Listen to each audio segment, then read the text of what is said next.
संसद का शीतकालीन सत्र चल रहा है। कल छठा दिन था और कल संसद में कश्मीर के स्पेशल स्टेटस 370 पर बहस हो रही थी। इस बहस के बीच अमित शाह और आरजेडी के मनोज झा के दरमियान काफी नोकझोंक देखने को मिली। देखिए इस वीडियो में। सर, आज कश्मीर का कोई नहीं है इस सदन में।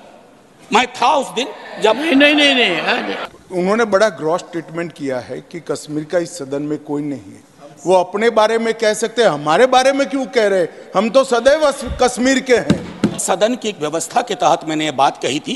वो नॉमिनेटेड मेंबर है, मैं जानता हूँ। माननीय गृह मंत्री जी ने दूसरी बात कही है। सर मैं समझ गया। आपके बारे में वो सच हो सकता है, हमारे बारे में आप कैसे स्टेटमेंट कर सकते हो भाई? आप कह दो मैं कश्मीर का नहीं हूं, कश्मीर के लिए नहीं हूं, मगर मैं इस देश का कश्मीर से लेकर कन्याकुमारी और द्वारका से लेकर नॉर्थ ईस्ट तक हर व्यक्ति का कश्मीर है और हर कश्मीरी का देश है। क्या बात कर रहे हैं आप? कि पत्रकार, विद्यार्थी, शिक्षक सरकार की आलोचना करें, उसको देश की आलोचना ना माना जाए। ये फर्क मिटता सा जा रहा है। ये कश्मीर के संदर्भ में नहीं, बाहर भी। मैंने कहा ना कि हिंदुस्तान का मिजाज महासागर वाला है। इसको बस तालाब ना बनाया जाए, महासागर अपने अंदर सब समाहित कर लेगा। कि खामोशी शांति का पर्याय नहीं होती है। शांति के लिए न्याय चाहिए, वो उतना ही कश्मीर के लिए दुरुस्त है जितना मणिपुर के लिए। माननीय सभापति महोदय, संसदीय कार्यकाल में कुछ ऐसे क्षण आते हैं जब ये नहीं कह सकता कि मैं इसका सपोर्ट कर रहा हूं या मैं इसका विरोध कर रहा हूं। कई सारी चीजें हैं इसमें जो वेलकम इनिशिएटिव हैं, मैं मानता हूं। बस कुछ सुझाव दूंगा, क्योंकि अक्सर मैं देखता हूं कि हमारे बीच का संवाद, माननीय सभापति महोदय, विपक्ष का अलग से कोई प्रधानमंत्री नहीं होता या विपक्ष का अलग से कोई गृह मंत्री नहीं होता।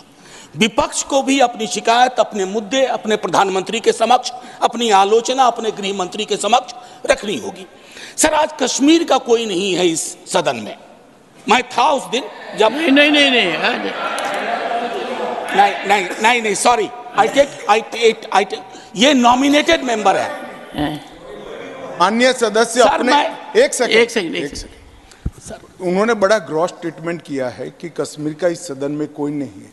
वो अपने बारे में कह सकते हैं, हमारे बारे में क्यों कह रहे? हम तो सदैव कश्मीर के हैं, हमेशा के।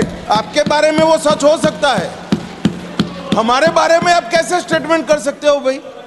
आप कह दो मैं कश्मीर का नहीं हूं, कश्मीर के लिए नहीं हूं, मगर मैं इस देश का कश्मीर से लेकर कन्याकुमारी और द्वारका से लेकर नॉर्थ ईस्ट तक हर व्यक्ति का कश्मीर है और हर कश्मीरी का देश है। क्या बात कर रहे हैं आप? माननीय सभापति महोदय, सदन की एक व्यवस्था के तहत मैंने ये बात कही थी। वो नॉमिनेटेड मेंबर है, मैं जानता हूँ। माननीय गृह मंत्री जी ने दूसरी बात कही है। सर मैं समझ गया। सर, या तो मुझे बात कहने दी जाए। मैं ये कह रहा था कि जैसे मैं बिहार से चुन के आता हूँ, उस संदर्भ में मैंने ये बात कही थी। देश तो सबका है सर, तिरंगा यहाँ कहीं किसी से छोटा नहीं है सर। मैं सिर्फ इतना कहना चाहता था।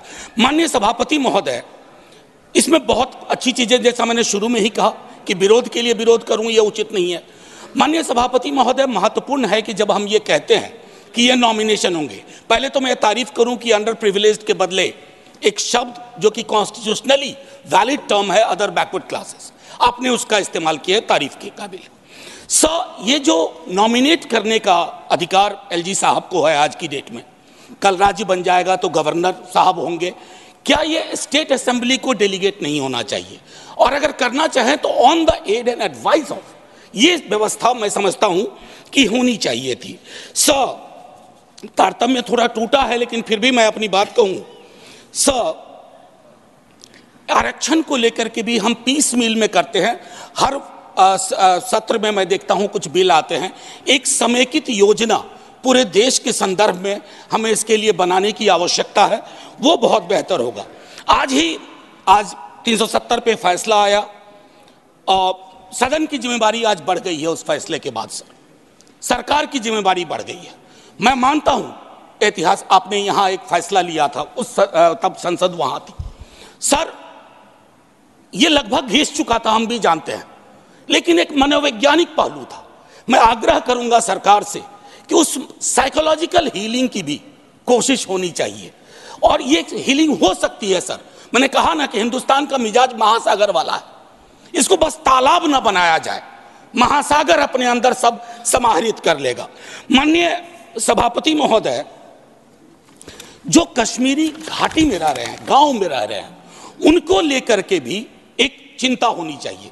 बाहर हैं, उनकी चिंताएं वाकिफ है, बल्कि विवेक जी ने यह बात कहा कि बुरे से बुरे वक्त में एक बहुत बड़ी आबादी उन्हीं घरों में, गांव में, गलियों में रही, उनका एक्नॉलेजमेंट मैं समझता हूं बहुत आवश्यक है।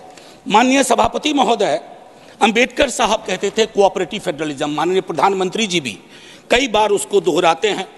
सर, कोऑपरेटिव फेडरलिज्म के नजरिए से देखेंगे ना तो हैंड होल्डिंग की जरूरत होती है। मैं जानता हूं कि दिल्ली की आइडिया ऑफ नॉर्मैलिटी और घाटी या जम्मू या लद्दाख की आइडिया ऑफ नॉर्मैलिटी में फर्क है सर। अभी पिछले दिनों हमारे कई बीजेपी के साथी कह रहे थे कि चुनाव परिणाम संतुष्टि का परिचायक है। फिर तो लद्दाख में भी एक चुनाव हुआ था सर। बस 1 मिनट लूंगा, चूंकि आपने पहले कहा था। सर, एक आखिरी चीज कहूंगा कि पत्रकार, विद्यार्थी, शिक्षक सरकार की आलोचना करें, उसको देश की आलोचना ना माना जाए। ये फर्क मिटता सा जा रहा है, ये कश्मीर के संदर्भ में नहीं, बाहर भी। दूसरी चीज सर, दूसरे राज्यों में जो कश्मीर के छात्र रहते हैं उनको एक प्रोटेक्शन दीजिए। और आखिरी चीज कहूंगा सर, बड़ी पीड़ा के साथ, कि खामोशी शांति का पर्याय नहीं होती है। शांति के लिए न्याय चाहिए, वो उतना ही कश्मीर के लिए दुरुस्त है जितना मणिपुर के लिए। जय हिंद सर।